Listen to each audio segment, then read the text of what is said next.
Unspoiled Network podcast. This is Spoil Me, covering Tongue Eater, Mage, Errant, Book 6, Chapters 44 through 47, Provincial Fools, Last Words, Bad Air, and Decaying Towers. In these chapters, we have a lot of training. We have a check-in with Alustin, but the part that I'm most interested in, of course, is Artur's letter to Godric. Welcome to Spoil Me.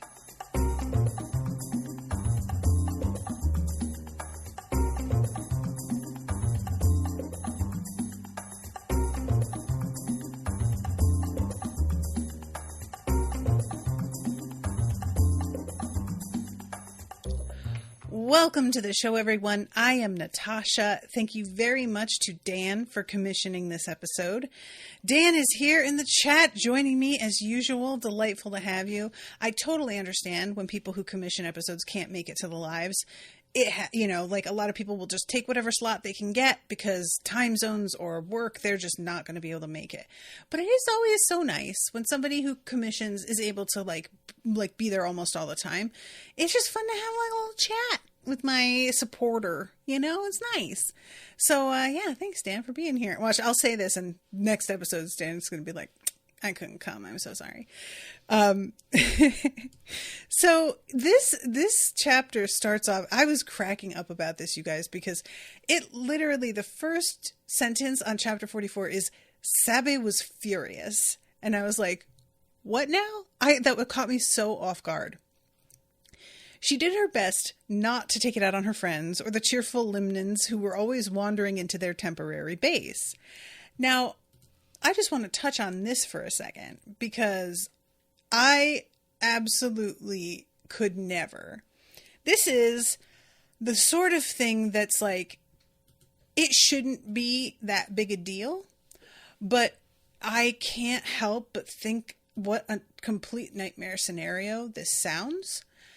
The lack of personal space and boundaries in Limnan, it makes some sense based on the fact that there was no market and it seemed to be just sort of a take some, leave some space where folks just got what they needed and there isn't capitalism. We have just got an exchange that helps support one another. So the fact that there's not really a sense of private property, that completely tracks, However, as much as I appreciate that, I can't shake my own need for privacy in my space. So it's the sort of thing that part of me sort of wishes that I could have grown up in feeling more this way, where everything belongs to everyone and there isn't a possessiveness. And I don't want to say a greed exactly. I guess the word I want is jealousy.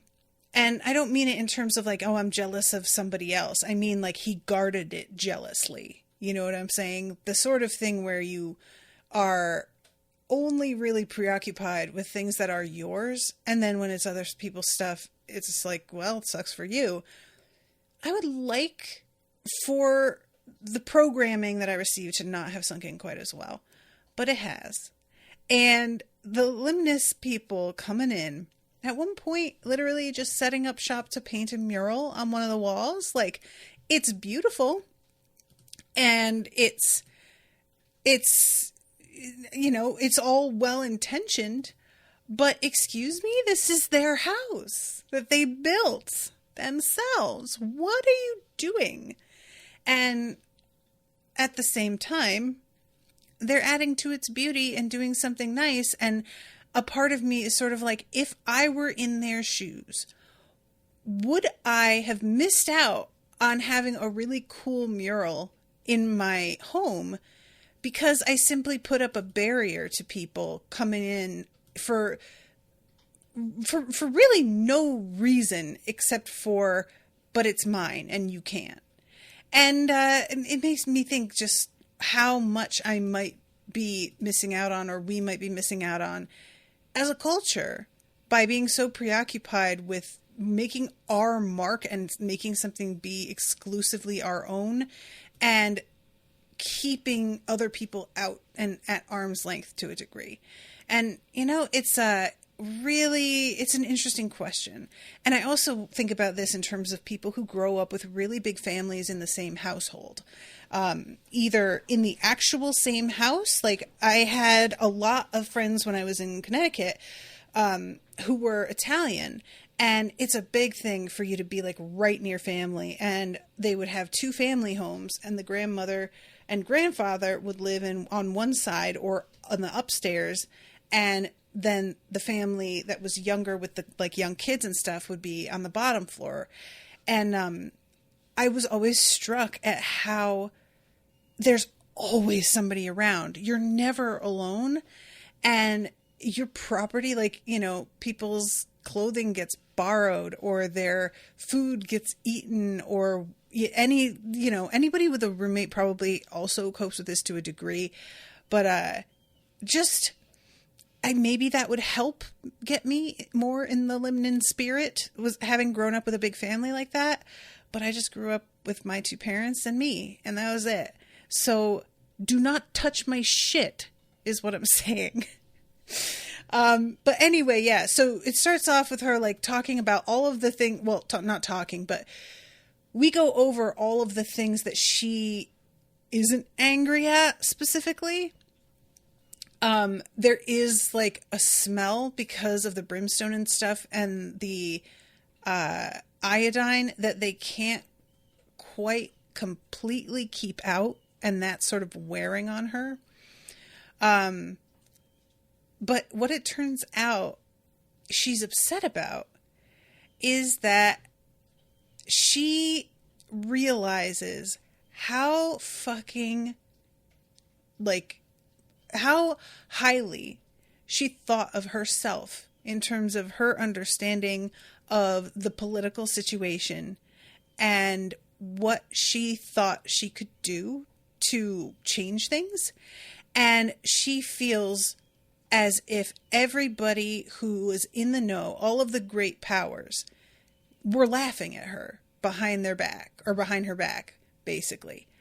And this is fascinating because this is also just part of growing up, you know, realizing that, like, you thought you just had the answer, and then you start to realize that situations are much more complex than, like, an 80s movie where children want to keep their grandma's house and not have it torn down to build condos. Like, there's a lot of factors involved in a lot of situations that once you begin to talk to more people from more places and from different backgrounds, you really start to see how your, like, the way that you grew up shaped your point of view so specifically that you had never even considered certain experiences that it turns out are very, very common. It's simply not what your experience was, so you didn't think about it. And that can be very humbling, you know, the sudden realization of how privileged, but sometimes not necessarily. It could be in the other direction where you realize, like, wow, we, like, you know, saved and reused everything. And I am realizing that, like, there were a lot of people who just bought stuff new. And what is that like? Just, you know, little things.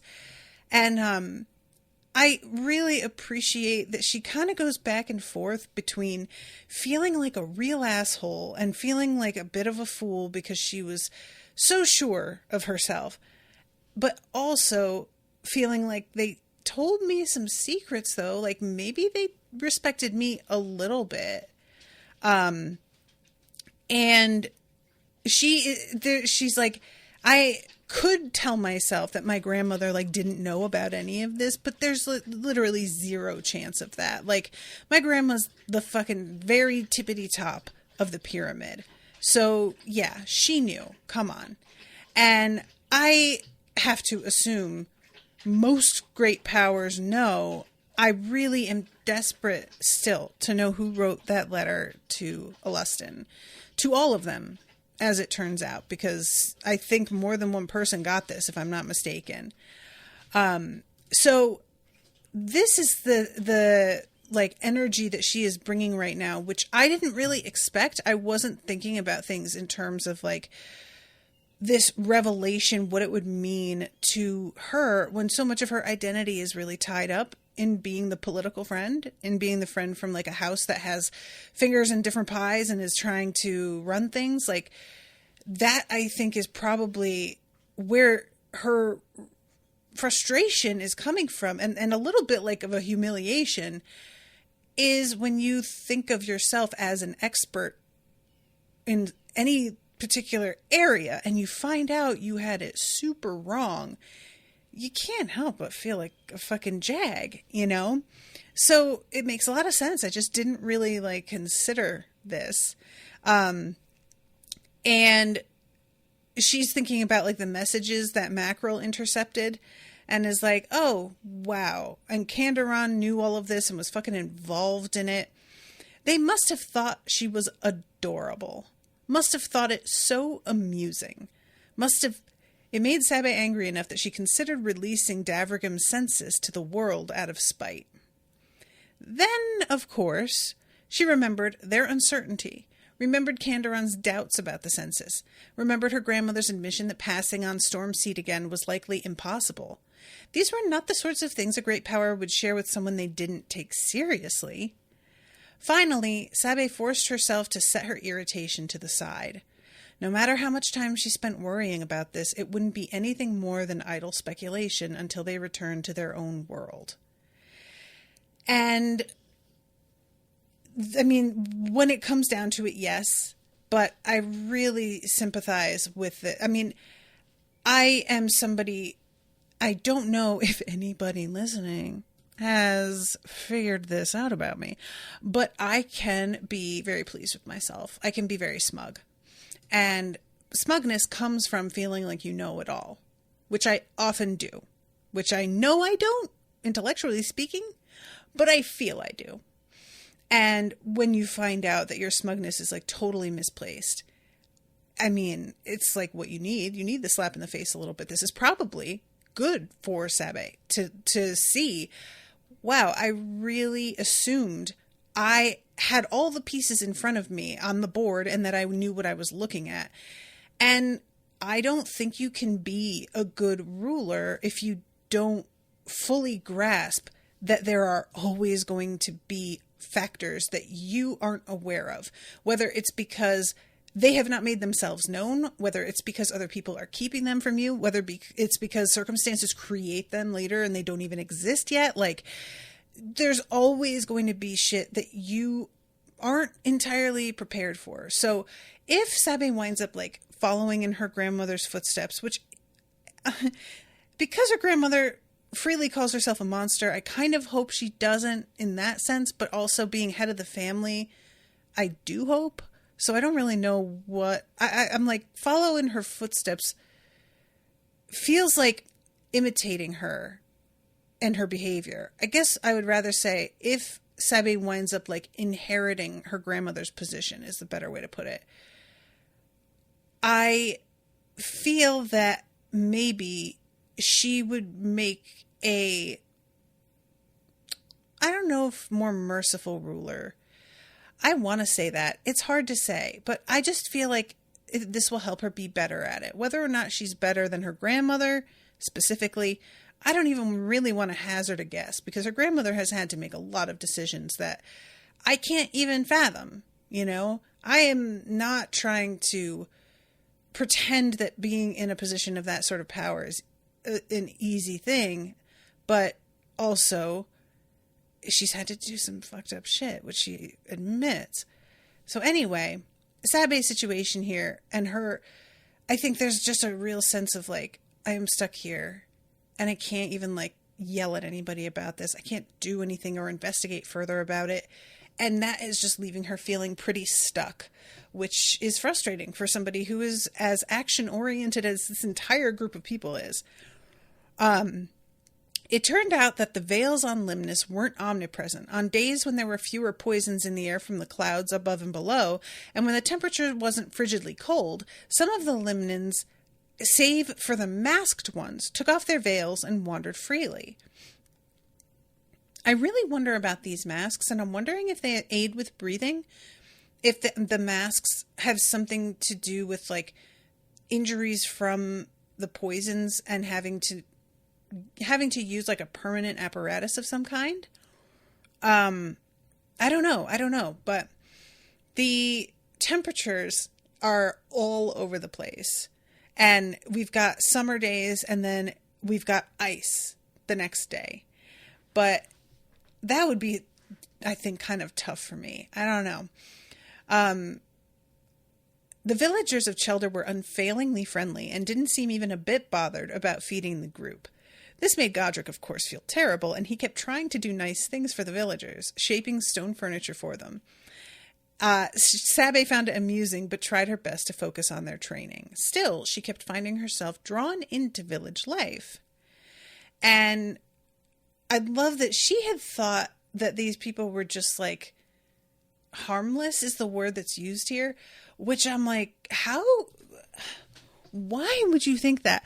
You are here explicitly because you are trying to make your body tougher and stronger and more durable in attack and whatnot.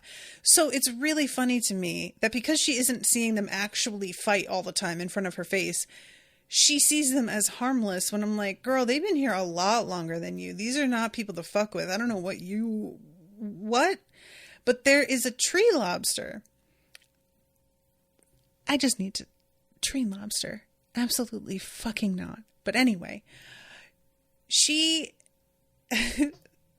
and her friends see the tree lobster, like, starting to attack the village, and they, superhero pose, about to, like, step in.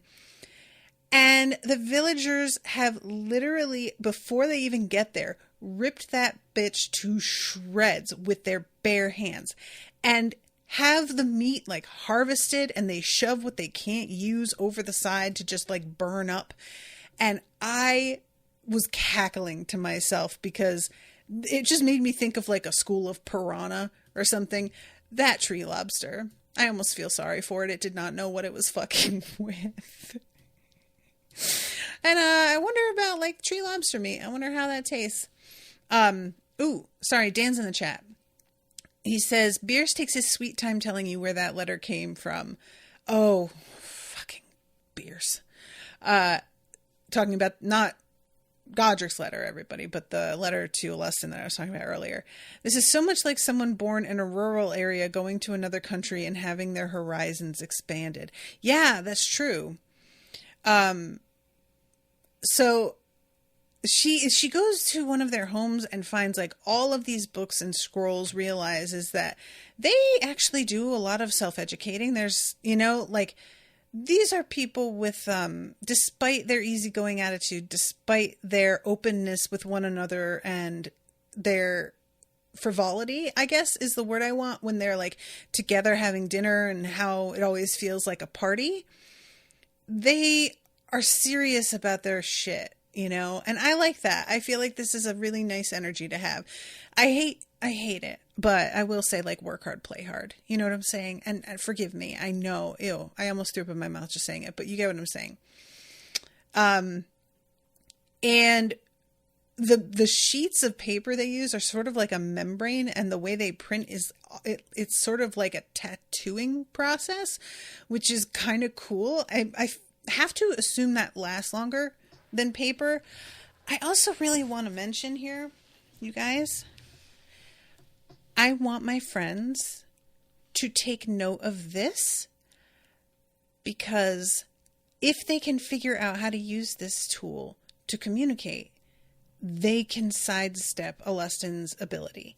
Now, I don't know if that's ever even, like, going to be that necessary, how much they'll have to worry about that. But I'm just saying, it seems to me, when you're going up against a paper mage, but you're finding a place that uses something that isn't actual paper, and they've found a way to do it, just, like, put that in your back pocket. I want them to pay a little bit more attention to that than they are. And I'm not like mad about it because they have plenty of shit to learn. They are really busy. So I get that. But I'm hoping before they take off from here, which they like later on are sort of going, maybe we should just leave now. I really don't want that. I really don't. But anyway, I'm getting ahead of myself here. So this is when she gets to meet the children who are being protected pretty heavily from all of the poisonous gases. So that's why you don't really see them very often. They're in areas where there's lots of veiling, really kept indoors a lot. And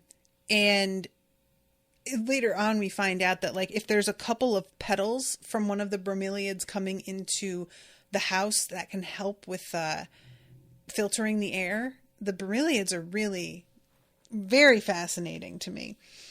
Limnus's lower gravity was an extra bit of difficulty in their training. It was barely noticeable unless you actively paid attention, but every now and then a hop or a step went just a little bit farther than expected and you found yourself tumbling.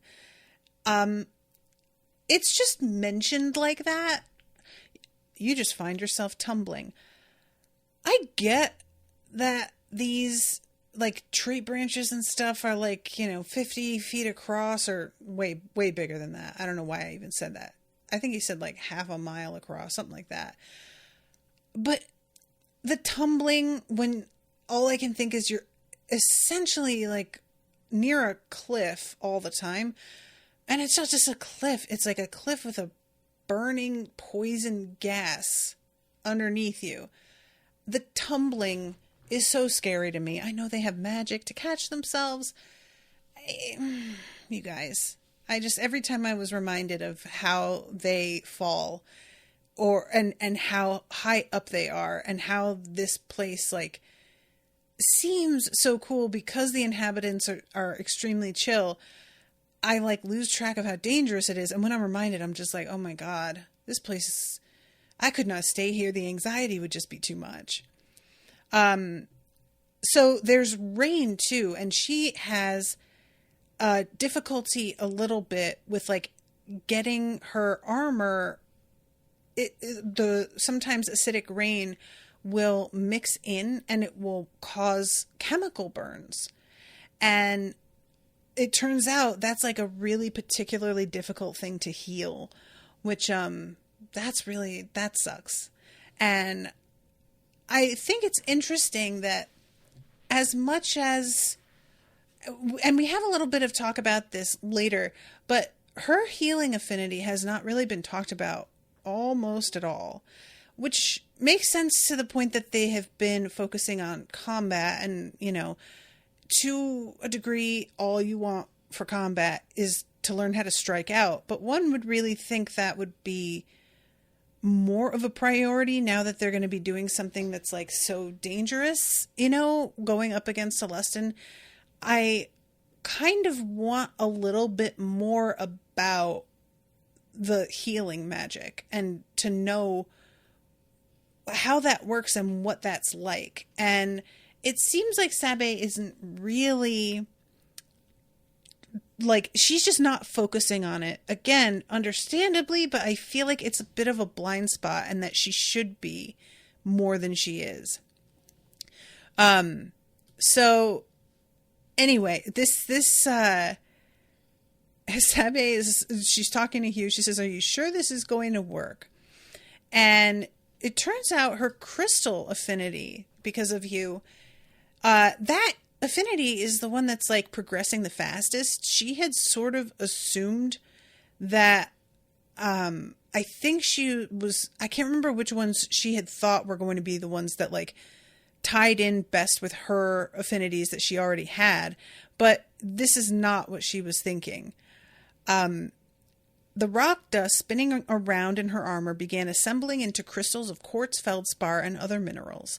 Thankfully, they all stayed in the outer layer of her wind armor rather than scraping against her skin. She'd been fairly confident she could use her various pre-existing formless casting mana techniques to help control the orbit of the crystals around her, but she had not been entirely sure until now. Once the growth of the crystals slowed, she propelled them out into the wind armor of one arm and switched out the pattern linking spell form for a more basic crystal spell form. Then she activated the crystal propulsion spell form at the same time she released a wind strike from the arm in question. The wind strike hammered into the person-sized chunk of bark they were using as a target and sent it flying, as usual. But this time, dozens of tiny crystals in the wind strike also shredded a head-sized hole right through the center of the bark.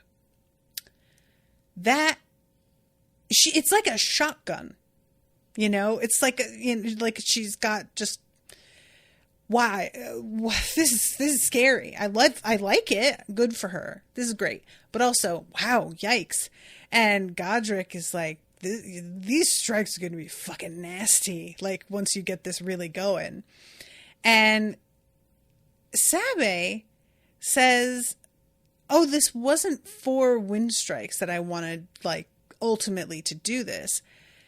I am wanting to not have to slow down at all when passing through solid stone. And I was like, yo, that's a hell of a goal. Godric tells her that basically, while he thinks it can work, it's not the sort of thing that she's going to be able to do by the time they have their battle. It's definitely going to take years. But that sounds super... it would just be an extremely practical thing. But also, can you imagine how scary it would be to be fighting somebody and you're hiding behind stone and they just literally come through it like it's water? That's like a nightmare. So they are talking about which of their reservoirs they're going to convert to siege magic. Godric says stellar mana. And she is trying to figure out the way that she was doing it. She says maybe scent, and Godric says, I think that might work pretty well. Although you'd be sacrificing some utility. And guys, forgive me, but I feel like I don't fully grasp what turning your reservoir into siege magic, what that exactly means. I know that Bierce has talked about this before, and I think I addressed it. I think I read word for word and talked about it. I cannot recall. So if anybody wants to refresh me on that, I will be keeping my eye on the comments. Godric says, I wonder what you'd get from turning a planar affinity into siege magic. And Hugh says, dead. Very, very dead, and probably spread out over a few leagues at that. Eduardo says, siege magic means they use almost the entire reservoir at once for a super powerful spell. Okay. Dan says it changes your mana channels. You lose finite control to get broad scale effects. I think it might have been you lose fine control, not finite control. But okay, so yeah, it's less precision and more power. I see. Interesting. Okay. MX Shard says siege magic adapts you to spending it all in one huge burst, and it makes it harder to use smaller spells. Okay. MX Shard, I type slow. Yeah, sorry, everybody got there before you, but I appreciate it. And, always chime in. You don't know if other people are in the midst of typing. But yeah, I could see how scent could really work for siege magic, actually. I like that concept. You guys know, I'm just fascinated with the scent affinity overall. And the ways that can be weaponized are really interesting and creative to me. And let's see. Sammy says, maybe I shouldn't bother with siege magic. I don't want to do it with bone. Learning traditional bone magic is going to be really useful with healing. Steel, maybe. It's not very exciting and only situationally useful. Dream has interesting possibilities, but it's got even more possibilities mixing it with my armor. And he says, what about lightning? And then she stops and is like, actually, that could work. I don't use it often in like a single battle. And I really only have a few spells that I can use it with. So maybe that's the best way. Like, I was a little disappointed because I'm on the scent thing. But yeah, the conversation here, she says, it ends up with, I should be able to plant galvanic anchors using stellar mana and then just blast my target with siege lightning. It's not like I was likely to be able to use stellar magic for its intended purpose anyhow, since I can't maintain the starfire shielding away from my body. And she suddenly has a moment of like, wait a second. I am not training siege magic. I just thought of something really cool with lightning and starfire that's more destructive. And Godric's like, more destructive, huh? And she's like, yeah, in a different way, but yeah. And I don't think we get to see in this section what that is. So then we go to chapter 45. And we find out about the weapons. Talia stole a dozen rune weapons from the raiders that had attacked the ship, plus a bunch of, like, it says a small crate of daggers. And a lot of them are just kind of ordinary, and they've had a little magic to enhance them, but it's not anything exciting. But then we've got a matched set of throwing hatchets sized for a 12-foot suit of armor, which made them over half the length of Godric's gravity hammer. The hatchet edges could heat up enough to ignite wood, or at least sky spear bark, just by touching it. But that was far from their most interesting ability. By pressing one of the two runes on each hatchet, you could make them attract or repel each other, which offered some extremely interesting battle tactics, especially in combination with steel magic. The third weapon was considerably more straightforward. It was a greatsword perfectly sized for him, or rather, it was a dagger for one of the larger suits of armor. Talia was still grumpy she hadn't managed to bring that armor down, but she had stolen the sword somehow. And it drains the heat from whatever it touches and vents it out the pommel stone when you touch a rune. So you could just completely drain a dragon whose whole thing is heat, and then, tap the pommel stone and yikes. It does sound really cool. I'm not sure. The thing that it seems about these weapons is they're all so oversized that my assumption is Godric's really the only one of them that could use any of these. I may be wrong about that. It might be something that they could, figure out a way to use. But the description of them, I have a hard time imagining any of them wielding most of these things except for like the regular daggers and stuff. But then, of course, we have a hammer. And it just adds force, but it's like significant. It's a lot of force. And Godric is like, oh, I love it so much. This is the best. Even out of everything, it's his favorite. But he can't play with them because they are so busy, like getting their magic tuned up. I don't know how better to say that, but tuned up, I don't know. That feels right to me. He had two lesson plans to work through, Rana's scent magic and Eden Slane's mathematical casting techniques. And it turns out Rana isn't great at writing lesson plans. She, I'm interested in how he has these lesson plans. Like, that's my primary question was, did Rana write this for him knowing that he was going somewhere? I guess they were supposed to be leaving with Sabe's grandmother, so maybe these were written out for them to study while they were away.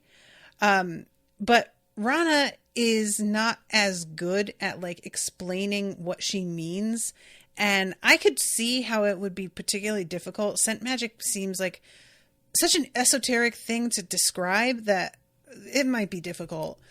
But, Slane, he's talking math, and Godric is like exceptional at math.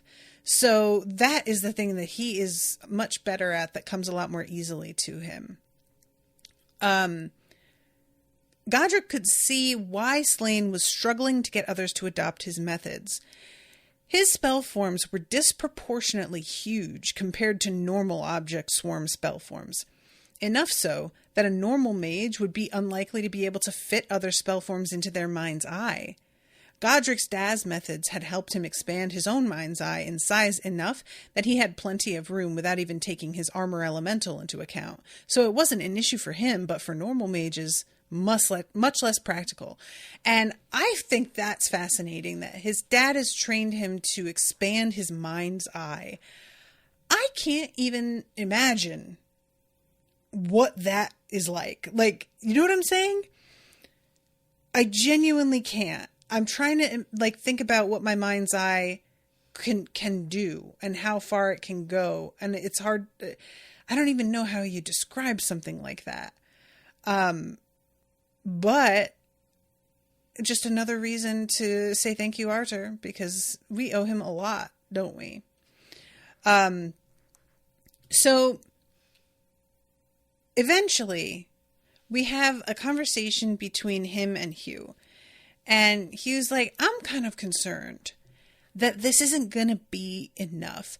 Like, we don't have time to get into some of the real, philosophical shit with our affinities and some of, the deeper core principles because we just need to get through a battle. So it's kind of just we're just making up a bunch of little tricks, and I don't know if that's going to do the job. And Godric says tricks were enough for the Wanderer, enough for Alustin, so they're enough for us. And Hugh says one of the messages Mackerel intercepted claimed the Wanderer was still alive. I do not remember what had happened with the Wanderer. So if anybody wants to remind me, it would be appreciated. And Godric at first is like, there's no way. But then he stops and goes, of course there's a way. The Wanderer has done some weird shit. And let's see. She's just a folk tale of a trickster magician, says Eduardo. Okay.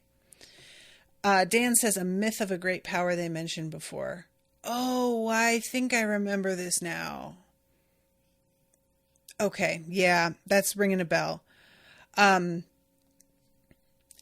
finally, Godric says, this isn't what's really bothering you, though, is it? Are you trying to understand why Alustin would betray you? And Hugh's like, no, I always got what he was doing that for. He has just such rage and hate. I never thought he'd go that far, but I've always understood what it was all about. I also try and tell myself he never gave a shit about us, but he did. It's just that he didn't care about us enough to outweigh his anger. It wasn't enough, which is a difficult thing to really know about somebody that you felt you owed so much to and were loyal to. And then Hugh says, I'm worried that I'm like him. And I immediately was like, Hugh, I'm going to stop you right there. Absolutely, in no way, ever, remotely, on any level, are you like him? My sweet baby angel. My little cinnamon roll. Don't worry about this at all. I mean, not a soul less like you in so many ways. And he starts to explain. He says, I told myself that I don't care about revenge and I'm not driven by it. And I don't want to get caught up in these cycles. But then I think about Amalda Vale. And Godric is like, you didn't have a choice. There was nothing else that we could have done to hold her. And Hugh is like, yeah, but that's not why I killed her, though.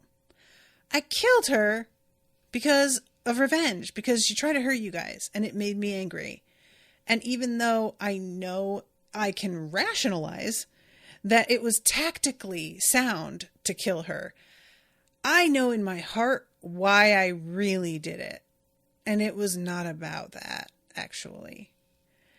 Which I appreciate him being able to tell the difference.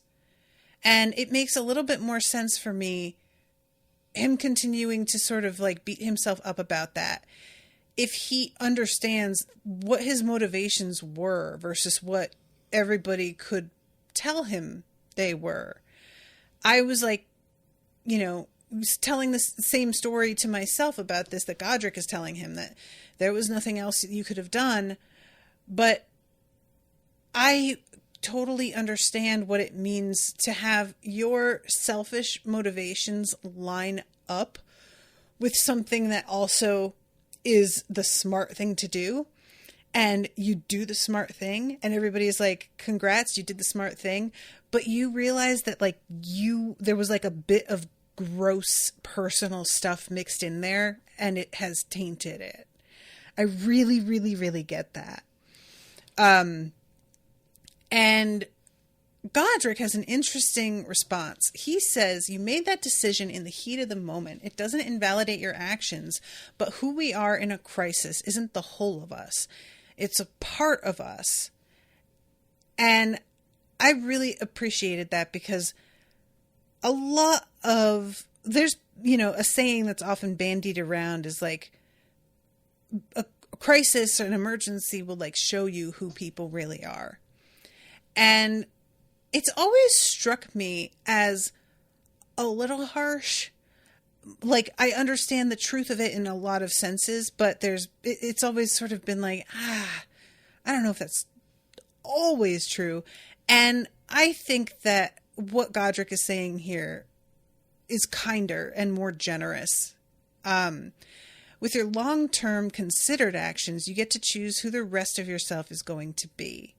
Revenge is not normally something you can resolve as quick as you did against Vale. And when you choose different often enough, when you choose who you're going to be in the long term, over time, it's going to change who you are in a crisis as well. You keep turning against revenge in the long term, you'll find yourself turning against it in the heat of the moment. I loved this. And it turns out that this is like advice that his father gave him. But I just really like this. And it's sort of, you know, just like, I don't want to say fake it till you make it because you're not faking it. It's simply that when you are able to give things more thought and time and consideration, you can take the time to be more honest with yourself as well about why you're doing things, and maybe talk it over with people who will set you straight if you're trying to lie to yourself about your motivations and stuff. So Godric, after this convo, because like Hugh says, I wish Arthur was here for us to talk to. This is when Godric decides to read his dad's letter. And I really like his dad is like, look, dude, if I'm not dead and you're reading this, put this shit down. Do not do this, please. But I doubt that you would even try to read this if I wasn't dead. So this is me telling you how proud I am of you as well as I can. I have I've written this letter 1,000,000 times, and every time I sort of fail to come up with like the words to say this in big enough language. And I love this. Somehow the bitterness of our world hasn't crushed it out of you. Even in the worst days of your mother's illness, your spark never wavered. I could spend this whole letter telling you how much I love you, but there are a few practicalities to deal with. First, all my money and material goods belong to you now. Do with them as you see fit. And also, the armor. Tell people if you want, don't tell them if you don't want, but please don't do whatever you choose because you think I would have liked it. Do it because that's what you want to do. Because what I would like is for you to do what you would want to do. And then, do not chase revenge on whoever took me down. I have battled a lot and killed a lot, and I knew the risks, and you have such a bright future, and I don't want you getting caught up basically in like some old shit. And finally, Godric, please don't remember me as perfect. Don't put me on a pedestal as some shining example you can never live up to. You always seek to see the best in those you love, and as kind as that is, it sometimes blinds you to the faults in those close to you. I am, by any sensible appraisal, a monster. I have killed more mages and soldiers in battle than I've ever tried to count, as a mercenary as often as not. No matter how good a father I have tried to be, no matter how many good causes I have tried to stand for, nothing can erase the stain of killing for coin. Even if I can forgive myself for the bloody acts I was forced to carry out at sea in my youth, I can never forgive myself for my callous mercenary warmongering in the years after your mother passed away. Nor can I forgive myself for being a worse father than I should have been for you. For the weeks and months I left you alone in the care of near strangers in Skyhold, as I fought in campaigns across the continent, for pushing you far harder in your training as a child than is forgivable, treating ordinary childhood curiosity and distractibility as some sort of personal flaw. You should have spent your childhood playing and making friends, but I took so much of that from you. I learned better over the years, and I hope I'm not deluding myself when I say I became a good father to you eventually, but that doesn't make up for my failings in the years after Kari's death. After all, you were mourning her too. I'm sure you'd forgive me if I asked, but I never felt worthy of being forgiven. I just ask that you remember me not as some sort of golden hero or perfect father, but just as an imperfect man who tried his best. There's not a doubt in my heart you'll be a better man than I ever was. Don't try to walk alone like I did. Guard your friends' backs. Let them guard yours. Do your best not to get caught up in the games of the great powers, and forge your own path. I love you, son, and I always will. And you guys, oh my God, like, could there be a more perfect letter? Honestly, this is like,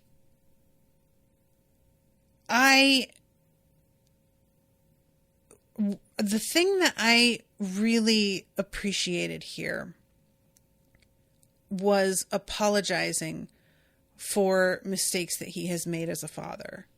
And, you know, it's the sort of thing that, like, I wish we would have these conversations while people were still alive.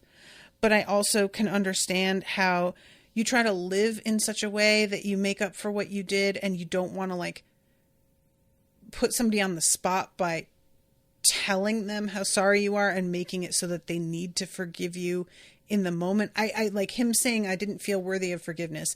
It makes sense that he didn't bring it up, you know, but I think it's so important for parents to really be honest about the way they raise their children, and the fact that I think a lot of parents don't grasp easily that something that did not mean a lot to you when you said it can be etched on your children forever. And I have seen a lot of my friends and also a lot of people talking on social media about how they will bring up something their parent did that was like traumatic, and their parent truly does not remember it. And there are times where they, no, I don't remember that. And it's like, yeah, you fucking do, but you just don't want to acknowledge it because it was fucked up and you know it was fucked up. But truly, I think a lot of it is, it just, they didn't see it the way you saw it at the time. And so to a degree, I really wish people would make more room for their kids' versions of stories, because we like to think that we're the older, wiser ones, and the kids' version is from the point of view of a child, and so less reliable and trustworthy as the truth. But what they are telling you they experienced is what they experienced, and that was how old they were when they went through it. And so, however it was filtered through the understanding of a child, is what they got, and growing and understanding better does not change how it felt at the time. And that's something that in particular, I feel like I want to normalize parents like apologizing to their children. It doesn't need to be a constant, but acknowledging, looking back, I realized I had some missteps. I did some shit. My mom wrote me a letter a while ago, and it was apologizing for all of the fat phobia, fat shaming, dieting, because like so many young women, my entire outlook on my body was shaped by her behavior and the way she reacted to things. And I wound up with an eating disorder. It wasn't as bad as hers because she was bulimic, but it was nevertheless destructive and remains something that I battle with. And it meant a lot to me that she let me know I've grown and realized how incredibly fucked up my understanding of like weight and its correlation to health and bodies and judgments on bodies and comments that I made about how your clothes fit and what you were eating. I thought I was helping you be conscientious, and it was all through this like lens of, well, yeah, you think that because you already have an eating disorder. So something that's like very extreme seems normal to you. And I just appreciated knowing that not only does she see the damage there, but she's still herself like working through that and struggles with her eating and, and her body changing. And I just think anytime a parent can say this sort of thing and be that there is no demand on their child to forgive them. It's simply, I just need to say this. That is so validating. It's just so helpful to know I didn't overreact, and I wasn't making up how bad it was or how hard it was. And the fact that you are saying it yourself means you see now that was a fucked up thing to do. And my being hurt by it makes sense and was valid and real. And I had the right to be upset and angry about it. Because we can spend a lot of our time telling ourselves not to be upset by a thing because we're overreacting. So anyway, all that, and then like not all of that coming together to be like, I was not perfect, and I want you to like really keep that in mind. We know how much Godric has teetered on hero worship for his dad.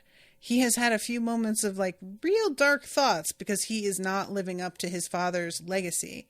So he needed to hear that a lot. Oh my God. There is literally 2 chapters left and it is fucking 5:00. I am so behind. Oh my God.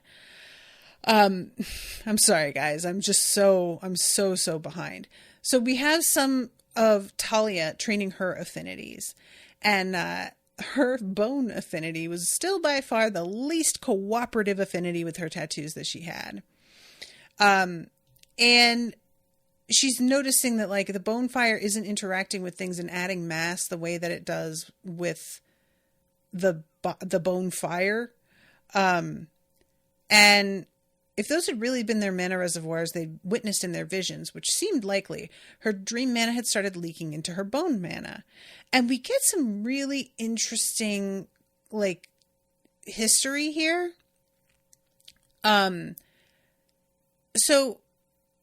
it turns out that when liches make their demesne, if they don't factor into it the ability to dream, they go mad, which I am just really fascinated by. The idea of and you know, a lot of people talk about dreams being sort of like a defrag for your brain, that there's all these sort of like subconscious thoughts or thoughts that you didn't really have a chance to deal with that you set to the side that wind up coming up, and you sort of cope with them in a dream because you're not coping with them awake, whether that's purposely or not. That being taken out of the way that you function, it would really screw things up. Like, that makes a lot of sense. It's sort of like leaving a desktop on perpetually for years and never shutting it down and never letting it like reboot and recenter itself and rest. And there's like a lot, the dream thing, it's just like there's a lot in here and I just don't have time. I'm so sorry. Talia had taken the time to go back through the journal and look more seriously for changes over time. Dream was more fundamental to thinking beings than language, play, even than sex. And he gives a lot of examples about how some animals do, but not all. Some do, but not all, for everything.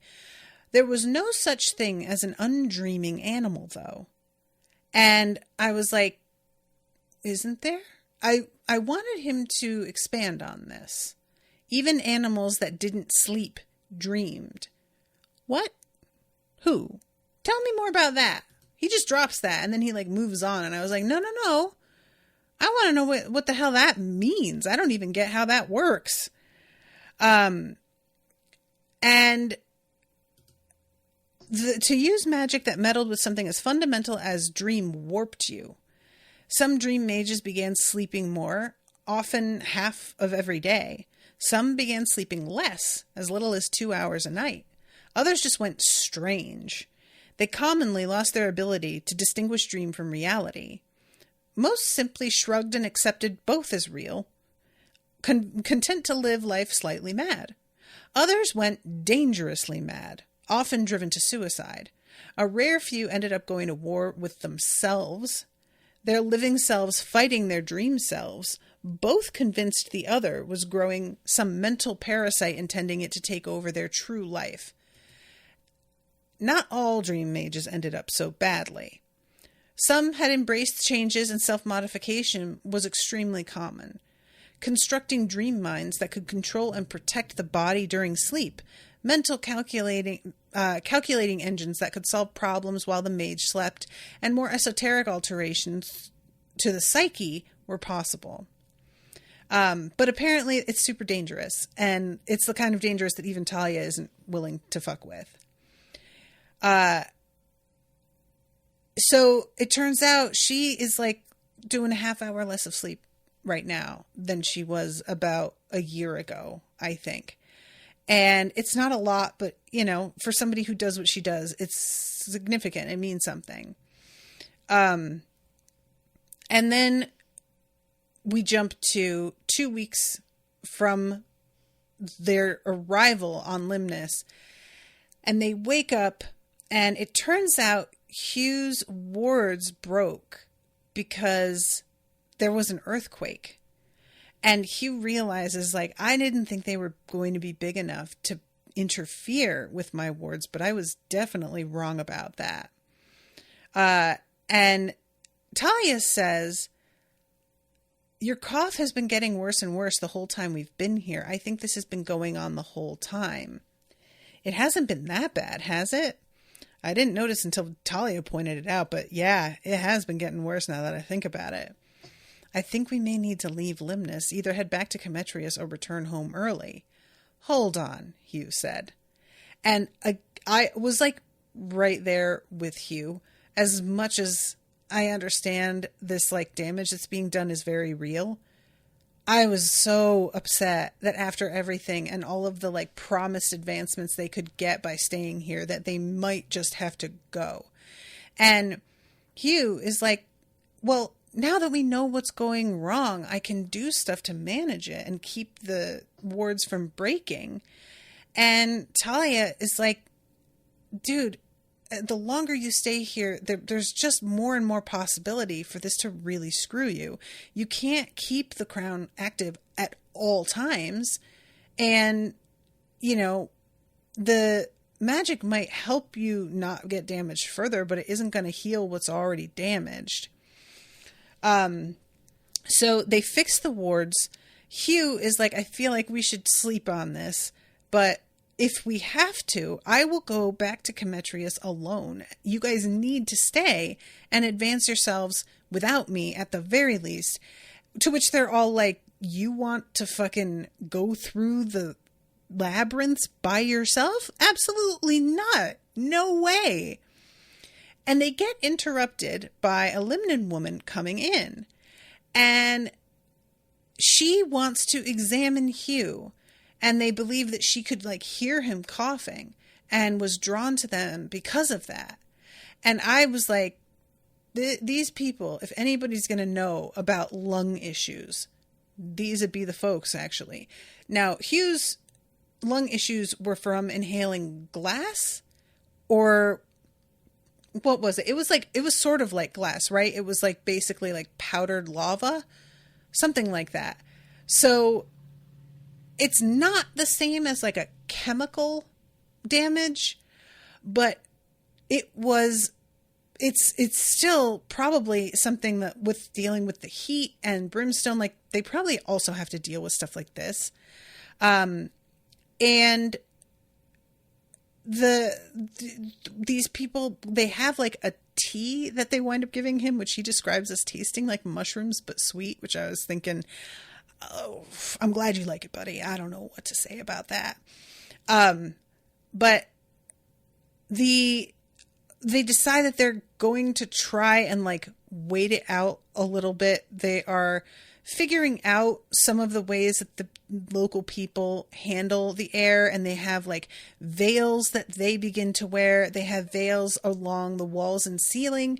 And when Talia is like, how are they figuring out where to put everything? Because it seems like it's all random. And Godric is like, oh my God, they're tracking it by smell, which I fucking should have thought of. Oh, this is so embarrassing. And I really enjoy that Godric continually forgets about his smell affinity and the multiple ways that it can be used. Like, it's just such a weird sense that I don't think we're used to making the most of, because in humans it's not that strong normally. So it is of limited use. But all of the times that he has just stopped and been like, I could have used smell. I get it. But yeah, Talia says that they make the fabric from the fibers in the bromeliad petals and leaves. And because they're like so humongous, they can do totally different things with them than the ones that grow at home. And let's see. The villagers were all friendly and cheerful enough as the three of them followed them back to the village. So Talia was pretty confident they weren't getting kicked out. So, let's see. I think they're offering us a different place to stay, Sabe said. I don't know if it's going to be enough for Hugh's lungs, though. Easy way to find out, Talia said, then deactivated her scrimshaw ward and took a deep breath. She couldn't smell a hint of brimstone or iodine. And that is so cool. I love the fact that, like, they were offered a place to stay initially, and they were like, no, we got it. And then they just really start to see, maybe we don't got it, you know? It makes sense. These people have been here. They know how to make it work. And this is when they find out about the bromeliad plants, to like the ways that they help filter the air and the water. And the house's toilets also led down into the roots of the bromeliad. It seemed it benefited almost as much from the relationship as the Limnans did. The group didn't clean out the mountaintop lost home entirely. It would still be a decent training area, but Hugh's cough had retreated back to pre-Limnan levels within just a few days of moving into the village proper. Talia suspected that was in great part due to the regular visits of the healer, Amsky. The Limnans might be weird, but they were excellent neighbors. So, kiddos, it's 10 after. I haven't gotten to the last of these chapters. I'm going to try and just, go through them quickly at the start of the next episode and be a little bit more conscientious. I just got very caught up in talking about Archer's letter and stuff. So apologies on that. But, you know me, I'm sorry. But I promise I will talk about it. And suffice to say, the main point in that chapter is that Alestin has figured out a way to manage the Tongue Eater leaking. So he thinks. It only works like half the time, which is really not great. And he still is like, yeah, no, plan, on track. And I'm like, dude, get real. That's really what I mostly took away from that chapter. But I will go into more detail next time. So I'm wrapping up, but thank you guys again so much for hanging out with me. Appreciate you all feeding me info. And until next time, toodaloo, motherfuckers.